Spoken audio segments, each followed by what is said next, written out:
Hi, I'm Tyson Franklin, and welcome to this week's episode of the Podiatry Legends podcast. The podcast is designed to help you feel, see, and think differently about the podiatry profession. I have an amazing guest with me today.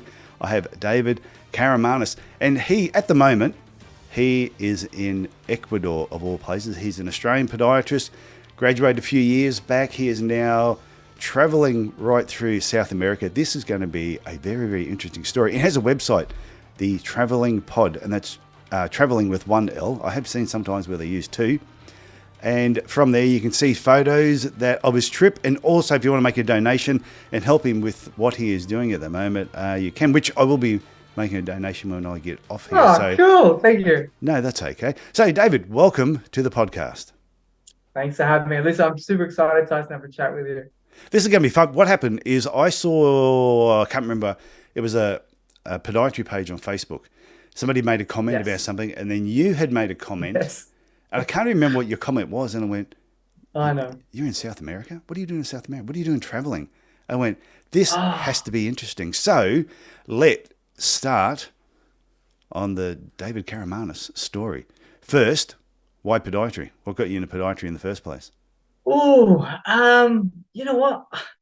I was doing teaching sort of like exercise health science. I was a personal trainer for many years. I did exercise health science at uni. Actually never wanted to go to uni, never thought I could go to uni. Yeah. Didn't think I was smart enough. And then it made me realize that, teaching sucks for me. I was like, this is not what I want to do. But it made me realize that I was interested in biomechanics and I was interested in anatomy. And then I met a cool podiatrist who just finished at my gym, and she opened my eyes to podiatry. And then I watched... What made her cool? I'm curious. What made that podiatrist cool?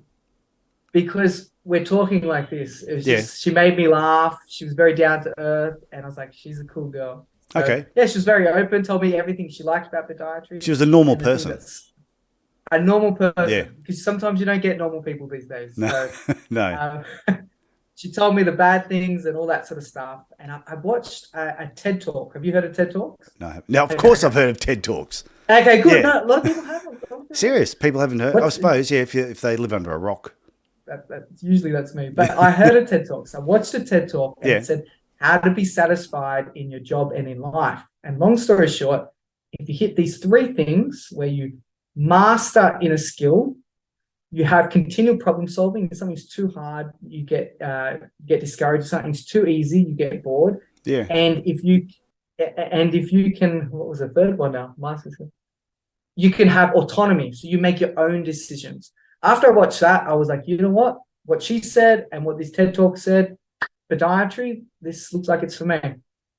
And then I just had to go. And I got through. And you got through and you did it. I made it. Okay, so you finished podiatry, you did podiatry in Sydney. Once you finished podiatry, started working, did you realise you'd made the right decision? Once I was doing the degree, I found it interesting. Yeah. Once I started working, I was like, yes, I actually really enjoy this. It's very interesting. But to be honest, because remember, during the pandemic, I was like, I was still working during the pandemic, very blessed to still have a job when people didn't. I was working at a private practice, had a great mentor program with my boss, got on really well with my boss. He was very like us, just having a chat and laughing. But I learned so much from him.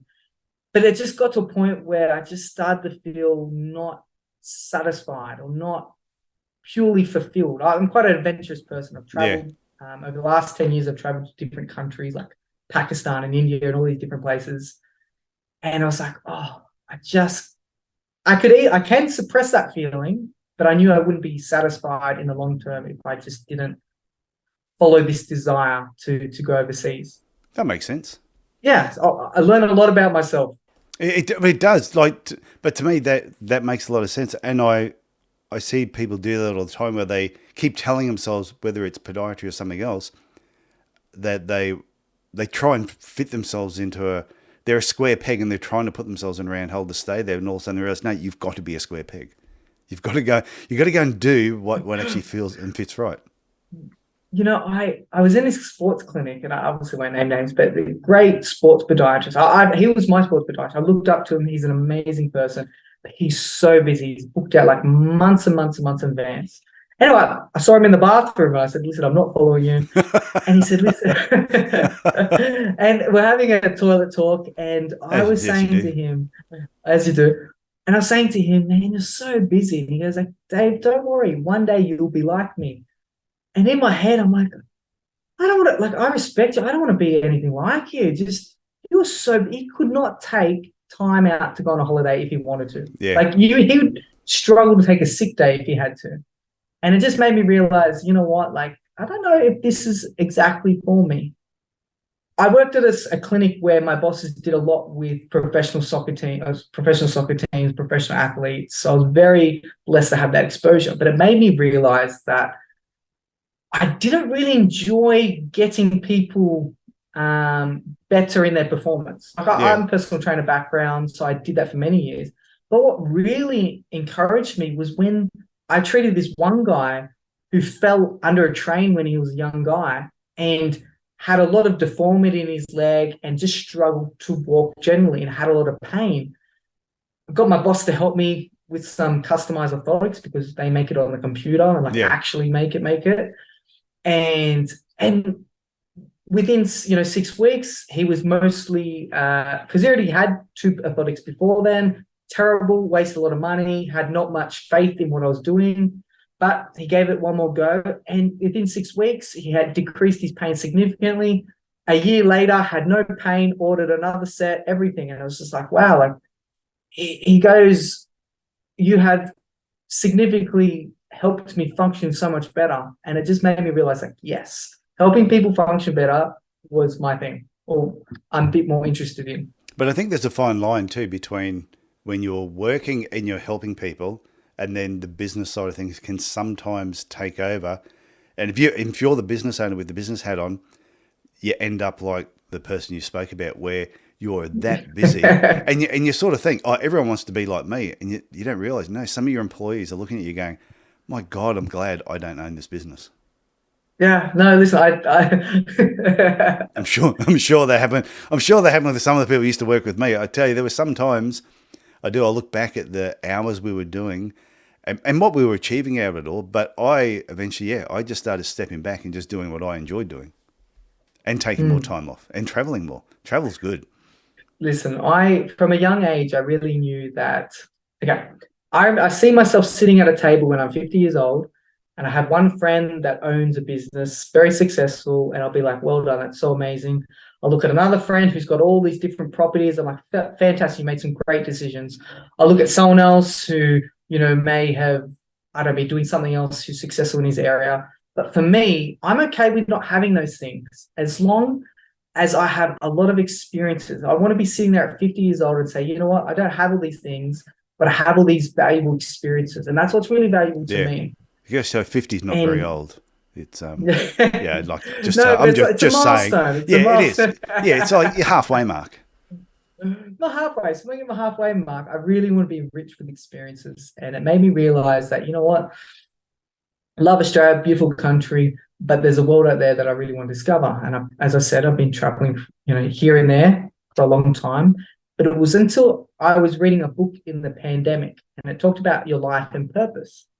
And obviously, I won't go too deep with you, but it made me realize, it basically said, don't push away those daydreams that you have consistently throughout your life. Not just like last month or last week, but there's things that resurface over and over again. And it made me realize I have this deep desire to live overseas. Yeah. And I was like, cool. Like, this is me going. I love hiking. I'd hike to my favorite place, 3 hours on top of this mountain. I'd sit there with my book and pen, and I would ask all these questions to myself. What do I want to be known for? When I leave this earth, what do I want to have done? What things do I desire? What are my daydreams? What things do I do so much that I forget to eat because I'm so involved in it? And all these super deep questions are hard to answer. And then you concise it together. I was like, wow, I put this little vision on my back of my wall. Listen, if you walked into my room at home in Australia, you would think I'm a psychopath because I had like quotes and words all around my world. As long as you don't have pieces of string going from and people's photographs and all that, and dead bodies and crime scenes, and a dartboard. Then you're a sicko. But other than that, the rest of it's fine.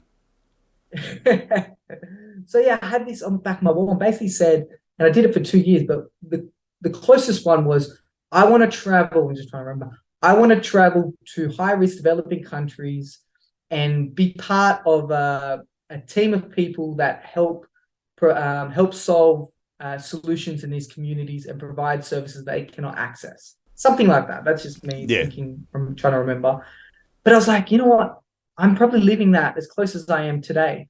And I at that same time, when I realized I want to live overseas, I'm a single man. I'm 33. I've been a single. I've dated myself for a very long time. But I went. It sounds silly, but I went on like a little dating app, and I'd always totally against it. But my friend was like, "Dave, you're 30, you're 31. You've got nothing. So go and talk to people during the pandemic. Just meet new people." So I went on there, met a great girl, fantastic girl, but it made me realize that I have a great friend who I met in Ecuador, South America. Yeah. And I was like, we talk regularly. She's a great friend. I trust her. And I was at a point where I knew what my priorities were, and I knew her priorities. I was like, oh my goodness, we're actually a really good mix. But it took me a long time to realize that she is a diamond, and she's been there all along. But it took another girl for me to realize that. So long story short, I'm moving. Have you told her this yet? I'm moving to Ecuador. Oh, so you've moved to Ecuador to chase this girl. Okay. My main reason, yes. The big reason was I knew I want to live overseas, but I was chasing this girl that I thought, she could be the one. Okay. I'm the guy that flew across the world, literally the furthest country you can go to Ecuador, and spent a month with her. And she was on her trip. She invited me to her trip. Long story short, I'm the guy who went overseas to this girl, and she said no. And I should laugh. That's you terrible. can laugh. I'm laughing. I had a patient tell me that he did the same thing. He was sick of all the women in Australia. He said, "Oh, there's no one in Australia for me. Out of this whole country, there's no one here for him." So he did the same thing. He was going to go and travel through Europe and find himself just the one, the right one. So he went off. He's gone for a couple of years. Eventually, he bumped into this girl at this bar. They locked eyes. And he just knew from that moment that this was the one. Started talking. She was Australian. To be buggered. Anyway, all of a sudden, she was from the same city where he was from. As they're talking, and they figured out that she actually lived one street back from where he lived. No. And they did get married, and they lived happily ever after. So, wow. How amazing is that? So you never know. Funny things happen. I haven't met many Australians here, especially in my own neighborhood. But listen, I walked out a lot better than I walked in saying that. Oh, how'd you cope with that? When she said, how did she say no? Did you turn up and just throw yourself at her feet? Or did you come in and just be super smooth and, you did some sit-ups or something with your shirt off? Or what was your mating ritual? That then just beating my chest and yelling, really. Yeah, and made her sort of go, nah. How did she break your heart? The thing is, we've been friends for a long time. We've known each other like 7 years. So I was so confident things were going to work out because on paper, I knew myself really well. And I had listened to a lot of people that talk about relationships because, anyway, the statistics are not good in marriage and things like that. I thought we were a really good mix. So I went over there. Everything was good. We got really close really quickly, which I was expecting more boundaries and things like that. I traveled with her and her friend to tried to get into Chile, had a lot of problems because of the COVID problem. Yeah. Her friend ended up getting COVID, so she didn't come with us. So I was with this girl for 2 weeks overseas, and everything was fantastic. But I won't go into details, but long story short. You tell me off air. I have to tell you off air. Just because she's still a good friend. And she is that's okay. Girl. But she made some silly decisions that hurt me a lot. I have never. Okay. My dad passed away 3 years ago, and Yeah. I watched him pass away in the hospital, and that was really emotionally hard for me. This situation last year topped it. Like, it was Oh, just, geez. for me, I was, I can relate to the listen, if it so was, I can relate to the dad thing. It's the same thing when my dad passed away. He's yeah, only 49. I was really young, in hospital bed watching him switch turn everything off, and that was a horrible, horrible day of my life. yeah, And you reckon what and happened yeah, with you this girl still was remember it. worse? It Oh, was. geez. I can tell you off. I'll tell you off air. But listen, if it wasn't for my faith journey, I'll tell you this now. I remember seeing the bus. I was in tears and I everything. should I got stop smiling. I traveling. should stop smiling while you're telling me this. Oh, This listen, is I'm terrible. smiling I'm telling stories. smiling Don't while you're worry. telling me this terrible story that's worse than your father passed away, and I've got a grin on my No, face. But I'm glad you no, do listen, too, so listen. that's good. I did too. But I'm telling you this, it has really shaped me into who I am now. So I'm a big believer that life, my friend always says, life works for you. And I don't believe in coincidences. And as clay, you can only mold clay when it's soft. And God really used me when I was in that soft moment, and he shaped me in a different way. And when I got to Bolivia with this broken heart, I had this deep desire to volunteer. It sounds weird Yeah, because I volunteered in Australia before, but I just couldn't shake it. I just had this idea of just volunteering. And I asked all these different people to help me. No one helped me. I couldn't find a place to volunteer my skills. So I got off my bum and just randomly emailed a Google search, volunteer in Ecuador. Oh, sorry, volunteer in La Paz in Bolivia. Found this organization called MedFund. Had no idea. The guy who's a general manager, he contacted me back. He speaks great English, have a video call. He didn't know what a podiatry was. I told him what podiatrists do. And long story short, he's like, you know what? I'm going to send you in this village 5 hours away, and no one speaks English, but you're going to be the only one there. And you're going to work with the doctor and the nurse. And you're going to stay on my family. We have this property which is outside of the community in the yeah. bush. So it's like a 20-minute hike down into the bush next to a river. Beautiful, beautiful area. But he said, listen, bring your camping stuff because it's a horrible place. Like, it's an Well, old, geez, he sold it well, didn't he? It's a horrible place. well, okay, I gave him that words, but he said, listen, it's an old mill, it's run down. Listen, until you walk in, he had to saw open the lock because it's been locked for many, many years. Open the spider webs there. There's no electricity whatsoever. It's just one room. And he said, okay, put your stuff down. Make sure your bags are locked all night because there's tarantulas, there's scorpions, there's garden snakes, and there's rattlesnakes. And I was like, oh, thank you. Fantastic. I'd rather him not tell me, to be honest. Yeah. Just don't say anything. But yeah, that set me up for the week. And I loved it. I only stayed one night in that place. I got invited into the community after that. But I loved it. I was like, you know what? Podiatry was feeling a bit, is this right for me? And I'm saying today, like, I don't even know if I'm going to be podiatry all my life, but Yeah. I'm a lot more passionate about podiatry now than I was back then. And I was sent out to different communities, didn't speak the language. Because I was going to ask you, do you speak Spanish at all? My Spanish is terrible, and I won't try and prove how Oh, terrible no, it is, but it's something you're going to keep working on and keep improving on. exactly. Listen, I'm in the jungle city called Lago Agrio in Ecuador. No one, I haven't met. I've been here for a week now, and I haven't met one person who speaks English, and I'm not planning to. But it's forcing me. Like today, one of the pastor has some people that the pastor at a local church. He asked me if I could help some people because there's no podiatrist here. No, there's actually no podiatrist here. It's the first place I've actually been to where there is no podiatrist. And actually not the first place, but anyway.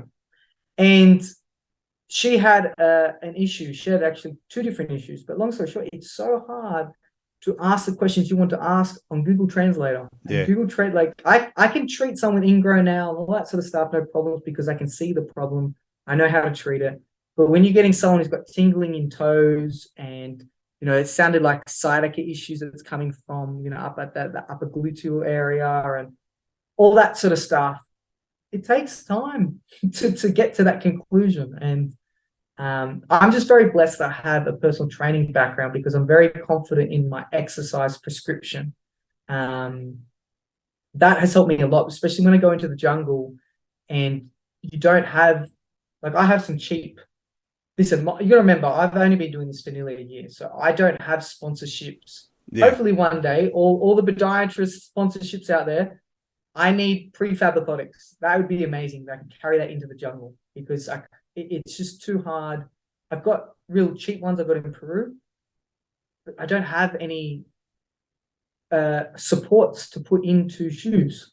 And some people don't wear shoes in the jungle. So how do you treat someone with plantar fasciitis that you know it's a biomechanical issue? Anyway, I have all these sort of problems. So are you doing more biomechanical type work in South America? Man, are you doing everything? And where do you get your instruments from? And how do you get them sterilized? Okay. What's the go? Yeah, I know. Just rinsing them in the creek is not good enough. Okay, so that's a big question. All people have a lot of people ask me that question. So I talked to a dentist in Bolivia when I first started. I said, listen, because he does a lot of this organization I said that sent me into this rural community, they're called MedFund. Yeah. They actually organize medical trips with dentists, doctors, nurses, and we all go as a team to different rural communities. So you connect with great people. This guy spoke English and he said to me, listen, Dave, how do you sterilize your instruments? I said, fantastic. I've got no idea. How do I sterilize my instruments? Obviously, I don't have an autoclave. I don't have all that sort of awesome gadgets. I have a set of equipment. And remember, when I started, I didn't have a lot of money. So I only had like one set of the clippers, one set of file, all that sort of stuff. He told me, listen, use this bleach. It's the best thing that you could use. It's like kills like most of your bugs and things like that. I scrubbed that, use alcohol. But I left it in there for 15 minutes and it rusted everything. So that's the trade-off. It's just, you have to be very careful. So that's how I clean things. Is it the best way to clean things? Obviously not. But when I'm in the jungle and I only can carry a certain amount of things, if someone's got, end of the day, what I'm doing is going to be a lot cleaner than what they do. I've heard stories. I've got to go back through on a past episode. I've had another podiatrist I was talking to, pretty sure it was on the podcast. It was somebody else I was talking to, and they put together like care packages, and it's a group of podiatrists from America who come down to South America at different times. I'll see if I can dig up that information, and I will get it to you. Well, at least I've been put them in touch with them, and I can't remember which country they go to, but it's in South America somewhere.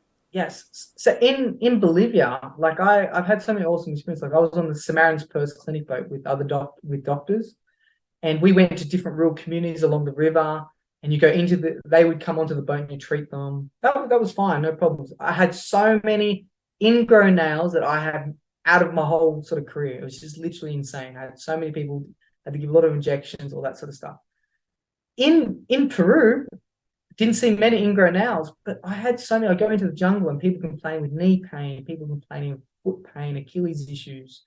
And, you watch them, everyone here just has such flexible, like unstable gait, so flexible feet. And, you have a kid who just doesn't wear shoes. And one of the recommendations is, hey guys, listen, does he have shoes? They say, yes. So they get him wearing shoes. That's going to make a big difference at the minimum, to be able to give exercises, to be able to tell them to wear shoes. Sometimes is the best thing that I can do. If I do have some spare plantiers that I've carried with me, I can slip that into a shoe, but it's not custom made. It doesn't have support at the rear foot where he needs it. It's only just a bit of art support. You can only do so. You can only do what you can do. It's pretty much about it. That's where the exercise prescription's been coming in great. Like I had a lady complaining of, what was it? She had knee pain and she doesn't wear shoes and she doesn't want to wear shoes. So the best thing I can do is strengthen up, her quads and her glutes to help sort of stabilize that knee a lot better. And just tell her, hey, listen, shoes are going to help you for your problem.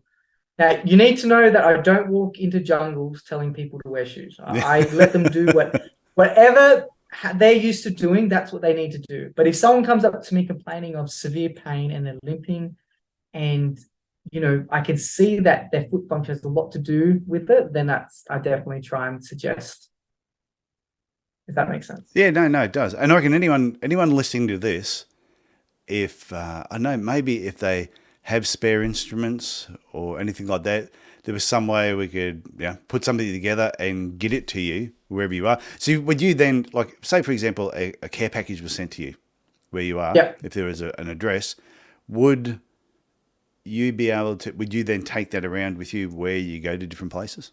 Yeah. So at the moment, I have left it. Okay, so I'm going into a rural part of the jungle tomorrow. I left my stuff at someone's house. Yeah. I have 2 big toolboxes, and I have like things like syringes, local anesthetic, scalpels. It's gotten so much better to when I first started. Thank you to all the people who have donated. Yeah, so people donate money, or are they donating stock and things like that to you? I would take anything. Yeah. But when I first started, people donated money. Yep. And I would take that money. So I would go on my first sort of trip and say, oh my goodness, I wish I had local anesthetic. So next time I write down, need local anesthetic. Oh my goodness, I wish I had the heel lips. Okay, I'm going to get some heel lips. It has been so hard to locate scalpels, syringes, all that sort of places in Bolivia, Peru. So it's just so hard to find, 15 blade scalpel or a 10 blade. It's been a bit of a challenge. But if someone were to pack a care pack for me, what, apart from prefab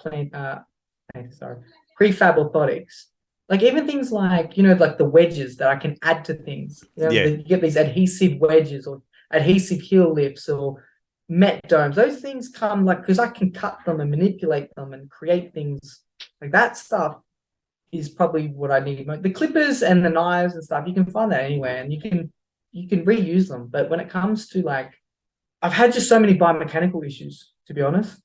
It surprised me a lot. Yeah, well, when I saw your photos on your website, thetravelingpod.com, if people want to go and check it out. Hey. When I had a look at your photos on there, a lot of the stuff that you were doing talks, and a lot of the stuff, it looked like it was biomechanical related. You were checking limb length, hip length on people. I saw you fitting some insoles and a couple of other things. So, and that's what made me realize, this is different, because normally when you hear people going off to remote areas, it's all high risk ulcers and do you do much of that, or you're not seeing that in South America? I'm just not. Listen, whatever. It's all the cervezas. They have good beer down there. So, listen, whatever presents. I just tell people, listen, I'm here to help you from the hip down. I specialize more around the foot, but if you have any issues from the hip down, come and have a chat with me, and I'll see what I can do. And a lot of people just coming, with knee problems. I've had people come, like you go into the jungle and someone came to me and complaining of neck problems and stuff. And I'm like, listen, guys, I'm so sorry.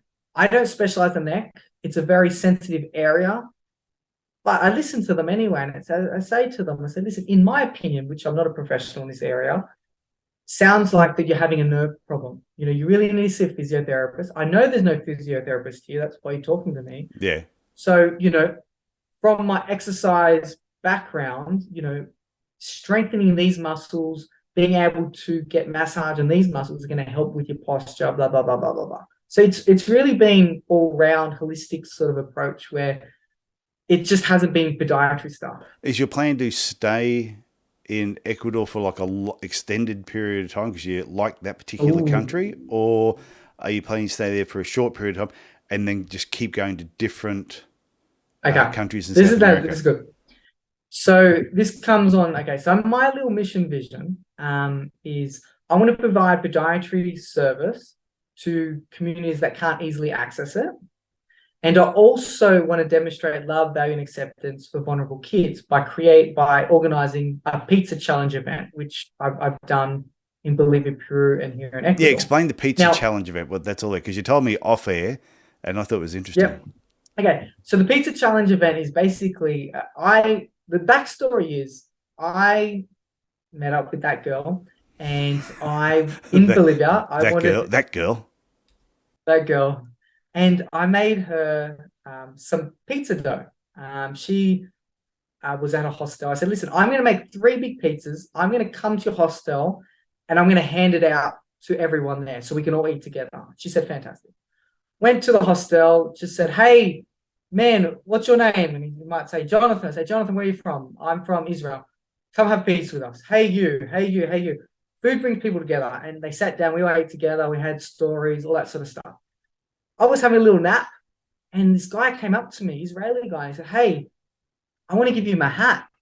It's a nice hat." And I'm like, "Why are you giving me a hat?" And he goes, "Man, I was so touched that you don't know me, but you made all this pizza and you're willing to give it to me and have lunch with me. And I want to give you my hat." And I was like, "Oh, thank you so much." And it literally, it really stuck in my mind. I was like, you know what? It was just a piece of pizza, but Yeah. it really impacted him. So I was like, who can I make pizza for that would also be impacted? And then I was like, oh, I'm going to cook for an orphanage. And then just that idea rolled. I got connected with the right people. Listen, I won't go into the full story because I know time wise. No, that's all right. I was in that first community in Bolivia where I told you, where I was 5 hours away. No one spoke English or anything like that. The guy who drove me there from MedFund, I told him my idea. I said, "Hey, I want to make pizzas for orphans." And he said, "Well, listen, actually, sounds a good idea, but change it. Instead of orphans, why don't you do it for kids on the street? Because kids on the street miss out on so much resources." It's true. And I was like, "Oh, didn't think about it." I said, "Cool, I'll do it for them." Within a couple of hours, I got random text messages on my WhatsApp because he must have put it on his social media. And I didn't realize how connected he was.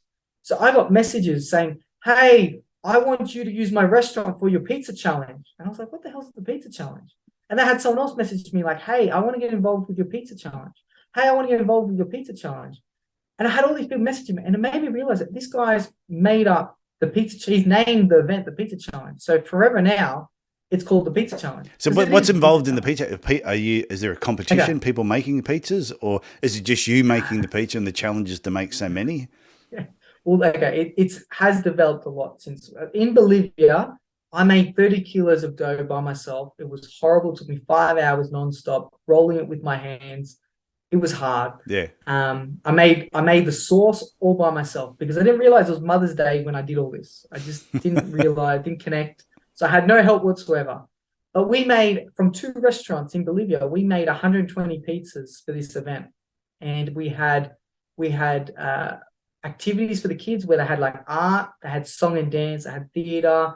We had a group of psychologists at the event to come and talk to the kids and the family. We had a doctor that would walk around and just check if everyone's okay. And it was a really cool event. So when I got to Peru, I knew exactly what I wanted to do. I wanted to go to an orphanage because our biggest problem was getting kids to the event is actually quite hard. As good as you can be with connecting and getting people to talk to kids on the street, I only got about 40-something kids there. I wanted 100 kids. I catered for 100. We didn't get those numbers. So in Peru, I was like, you know what? I want to go to an orphanage and create a big event. And we did that. So we made 30 kilos of dough. We organized where we're going to make it. And we busted out about 100 pizzas. We had face painting. We had volleyball. We had football. We had music. We had, it was just such a great day. Everything just lined up perfectly. And I walked away thinking, I want to keep doing this. And I saw a kid eat salami for the first time in his 12 years of his life. And I was just like, yes. Yeah, well, that's life-changing. Salami is... yeah. So good salami is life-changing. Listen, I just see these beautiful kids with a smile on their face. But behind those smiles, the guy was telling me, he's an American guy who started this orphanage. And he's telling me some horrible stories, some of these kids. Like he said, there's one kid here who parents tried to burn him. Like burn them alive sort of thing. Yeah. And if it wasn't for their neighbors, they wouldn't be there today. And you get these stories of these kids that have just had such traumatic upbringings and traumatic events. And listen, this pizza challenge doesn't change anyone's lives. But it definitely makes an impact, I feel like, in their life. To see them just let down their guard for a day, have fun, socialize with other kids, because we had other orphanages together. It was just, it was really beautiful to see them just have that day about them, making them feel special. And yeah, so that's the 2 things I want to do. Every country asked me what I want to do. So my plan, no plan, but my plan your plan with no plan, yeah. is to go to Colombia, Venezuela, and then maybe all the different countries all the way up to Mexico. So that was like, 2 years in itself. If I follow that plan. But yeah, so I'm going to go Colombia next. I'm going to connect with some orphanages to create the pizza challenge. I'm going to connect with some local churches so I can go into the jungle area and provide podiatry service. I'm going to, like I did here in Quito in Ecuador. I volunteered at an orphanage, at a disability center, just being able to help out wherever I can. So that's what I want to keep doing. And it's an adventure. You meet beautiful people along the way. Okay, I have a question for you. Please. How safe is it?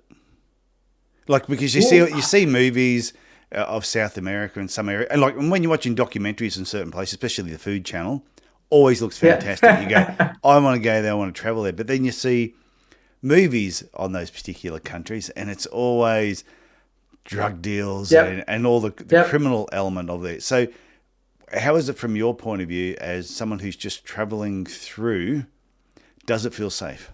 Listen, I have never felt unsafe. I was in actually I was at a bus bay probably 2 weeks ago, and this is probably the only time where it's not like I didn't feel safe, but I knew that something was going on. Yeah. I was at a bus bay, and this guy kept looking at me. I'm very aware of my surroundings. This guy just kept staring at me, and he kept moving closer, but he kept looking at me. And the girl that I was with said, "Hey, listen, can we move over there?" And I moved over there. I said, "You were feeling that as well?" And she goes, "Yeah." And I went to get on the bus, and they were following us. And I said, "You guys get on first." And they're like, "No, you go on first." And we pushed them on first, and then we caught another bus. Apart from that situation, I have felt so safe. But that can happen. That can happen anywhere. Like I was in Denver, Colorado, and exactly the same thing happened to me. Just cutting through back street, and next minute there's some guy just right on my tail. And at some point, I eventually just had to turn around and confront him and go, "What the?" And because you just knew there was someone there, and I could hear him getting closer and closer, and I just went, yeah, "I'm not going to get stabbed in the back here. I'd rather get stabbed in the front." So I just turned and said, "What are you doing?" And all of a sudden they were just like, and lucky there were other people around. So, because I knew where I had to go after that, there wasn't going to be anyone around. So I thought, if I don't confront him now, you're a smart man. Yeah. While there's people around, at least if he stabs me, maybe someone will help me. But if he stabs me around the corner, I'm buggered. This is not something to laugh about. But no, listen, not many people turn around and be like, "What are you doing? You're going to stab me? Stab me now." But I think it's true. It doesn't matter where you go, whether it's in areas where you hear bad reports. Wouldn't matter where it's in Australia. There's always a bad element around somewhere. Listen, this is the thing is, I traveled Pakistan by myself for 4 weeks, and I felt super safe there. But if you're a woman traveling in Pakistan, it'd be a different story. And in South America, like I'm not like a naturally big guy, but here in South America, I'm a bit above the average. So it's not like I'm walking around like a bag of lollies. Like everyone, you're a unit. No. But in my head, I'm a unit. Yeah. No, I suppose that doesn't really matter. If someone's gonna attack you, they're gonna attack you. But I felt super safe. I haven't had a problem. But I do have that personality where if you say to me, "Dave, do not go to this area. Whatever you do not go to this area." I'm like, I sort of want to prove you wrong, Doug. You're not going to go to this area just because you said that. Yeah.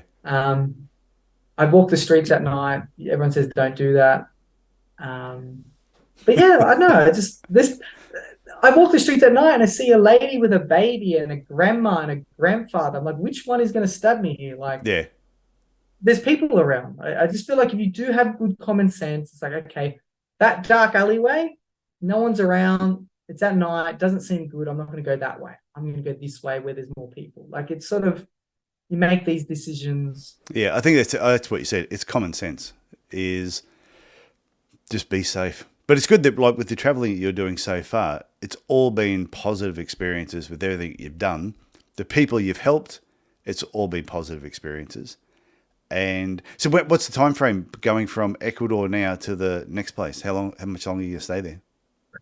Tyson, I don't even know where I'm going in Colombia, to be 100% honest. I have no idea. So I don't even know the time frame.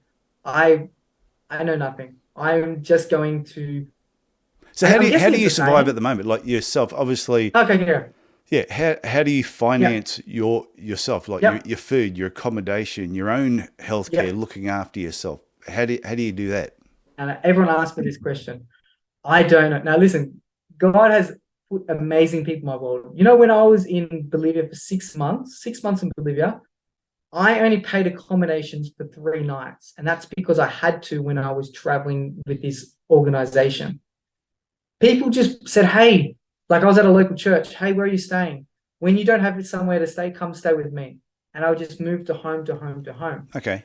So that accommodation sort of has always sort of been covered. Like in Peru, I worked at a hostel, so I didn't have to pay for accommodation. I just worked there for 4 hours per day for 5 days. So you find little ways to sort of cut corners. You know, at the moment, I told the pastor that I want to volunteer in the jungle. He said, yes, come. He's organized accommodation for me. I'm not paying for this room that I'm in right now. The family that I'm staying with, you know, they have cooked for me for my lunch. You know, the only thing I pay for is like dinner or my equipment. How do you go And with like with eating and drinking water? Have you yeah, had the shits a few no, times? No. no. Okay. So when I've traveled previously, I have been So sick me every me time. saying having the shits was probably not the right way. Have you suffered from diarrhea much? Have you had intestinal problems? Yeah. Have your bowels been acting up? No, I've been really good. Um, Previous times, yes, I've gone sick every time. Everywhere I've gone sick. As soon as I came to Bolivia, Ecuador last Christmas, 2021, I started drinking the water because I knew I'm here long term. Yeah. And I didn't have a problem. So everywhere I go, I drink tap water, except when locals are like, if you ask 5 locals for their opinion and all 5 of them say, do not drink the tap water, then I won't. But then, That's yeah, usually a good because sign. no, If they tell you not to because, drink it, then don't drink it. yeah, but this is the thing is you get some precious local people as well who don't drink the tap water because like they're the type of people who won't eat the street food either. Yeah. Well, I eat all the street food. I go to it looks like a dodgy place, but the food is amazing. Um, so yeah, I haven't had any problems. I drink all the water, I eat all the food. Um, when I've been into the jungle, I've tried some really different types of food. That would be I've got some interesting. really cool photos. It's been very interesting. But What's the weirdest thing you've eaten? oh, to be honest, it sounds weird, like it doesn't sound weird, but if I showed you this photo of this fish that I ate, literally like when you go to Australia and you get order a fish, you get this nice fillet with no bones or Yeah. anything. When you go into a country like this, you get like a fish that you caught is like on your plate. But I got given this fish that looked like a monster. Like it took me by surprise. Like this family have been just gracefully just have made me this awesome food. And this fish is staring at me, this massive black fish with like look like a monster. And I'm like, how do I eat this? Listen, if it wasn't for that Ecuadorian girl, because she is like another level when she eats. So she's taught me I eat the eyes of the fish, I eat the brain of the fish, I eat every part of the fish now. I'm all good. Like I'm I can do it. What's the eye like? I take it to be a Before, bit chewy. um, there's a part, very small part. It's like a little rock. You can't eat that. It's super hard. But everything Yeah. else is like yeah, soft and not super chewy. Like I ate, I think it was the ankle or the knee of a cow. It's all the cartilage and all the fluid. It tastes like jelly. It's very different. But listen, to answer your question, because I feel like a lot of people that would be listening be say, how is this being funded? Everyone asks me the same thing. Every time I do the pizza challenge, like a big event, or if I'm going into the jungle for a couple of weeks or however, I put some previous photos up on Instagram, Facebook, and say, hey guys, this is my vision, this is what I'm doing. If you want to support it, here's my website. I've been very blessed. There's like just people that have just opened their arms and I had a guy who I talked to in my hostel, American guy, and he's like, here's $100 for what you want to do. Yeah. People just transferred me money. It's been amazing. So, they pay, let's say I'm fundraising, I need $700 to run the pizza challenge. If I get $900, well, that extra $200 goes towards my equipment for the next project. That makes And so sense. anything to do with my volunteer work. So it cost me $20 to get from the city to the jungle. So that covers my cost for the transport. I don't go to fancy restaurant or anything like that. I love cooking, so I generally cook. So anything to do with the volunteer stuff, I will be equipment, be transport, be all that sort of stuff. Presents for the kids, coloring in books, pencils. That comes out of my donation. I've got a separate account for that. At the moment, it's very low, so it's not like I'm going around buying all these stuff for the kids and things like that. I've just got just enough to get me through. When it comes to, let's say you're here with me, Tyson, and you and I want to go to the movies, or we want to go to dinner, that comes out of my own personal money. At the moment, I'm eating into my savings, which is not sufficient. I've just started trying to do an online business, and this online business, I've made a website for Tech Fit Dave, and basically I'm trying to, so I've done online sort of personal training. Yeah. So I used to be a personal trainer. So I've made a program for someone. I'm sort of monitoring them. So that's where I've got a little bit of income from there. But it's generally like, hopefully in the future, if I start talking at, universities or things like that, hopefully that they can provide me with some sort of, hey, I'm going to speak to students. Can you give me some sort of, I don't know, present, or I don't know, sponsor me or something. Give me some cash. Give me some cash. Give me something. Cash. Yeah, or sponsor. Well, I reckon from this podcast, I hope that getting this podcast out, piles of people, 1,000 people will listen to it, and people will go to your website, thetravelingpod.com, 1L, and donate some money towards what you're doing. I think if everybody chips in, I'd love for you to give me some feedback to find out were the podiatrists that listened to this podcast tight asses and kept all the money to themselves, or did they go onto your website, see your bank account details there, and just transfer some money in, whether it's $20, $50, $100, just do something. All of that stuff, if you transfer me money through my website, that all goes to my volunteer stuff. So that's 100%. If you go onto my website and you see where I upload blogs, every month I put a money tracker. So I've got an Excel spreadsheet and say, this is how much I came into my sponsors. Like, this is how much I raised. This is how much I've spent. And I put that up so everyone can see where their money's going, which I think is super important, because I feel like I want to be as very transparent as I can, but I don't touch that. So if a podiatrist puts in $200 into that website, I don't touch that unless that's a volunteer thing. I want to make some smart decisions business-wise. I want to start myself. I don't want to have to rely on that, if that makes sense. I want to be able to go on a holiday for a month and not volunteer, go to the beach for a month, but I want to have money to be able to do that. So that's my goal, to be self-sufficient, because I want to keep doing this long term. Yeah, no, I think it's a great one day idea. In the world. And I have a friend who, Lee Hoffman, who's he has a podcast called We Travel There podcast.